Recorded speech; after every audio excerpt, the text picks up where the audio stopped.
আমি বলি কি, তুই একটা বিয়ে করে ফেল। কাসেম। আসসালামু আলাইকুম চাচা, বসেন। ওয়ালাইকুম আসসালাম। আরে আরে উঠিস না, তুই বস। বসেন চাচা। বসছি। তুই কি অবস্থা তোর? ব্যথাটা এখন একটু কমছে চাচা। কমছে? হ্যাঁ। যাক, সারে যাব।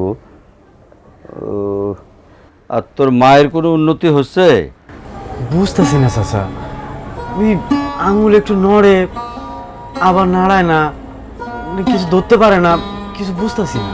আসলে একজন থেরাপিস্ট, মানে থেরাপিস্ট মানে যারা ওই যে ঘষে টষে ডোলে টোলে ঠিক করে দেয় না, ওদের একজনকে দরকার।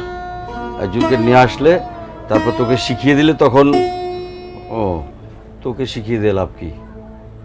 তুই অসুস্থ আর ভালো হলে তো রোজগার করতে যাবি, তো তোর মাকে দেখবে কে? ভারী মুশকিল। আচ্ছা তুই এক কাজ কর। কি কাজ চাচা? আমি বলি কি, তুই একটা বিয়ে করে ফেল।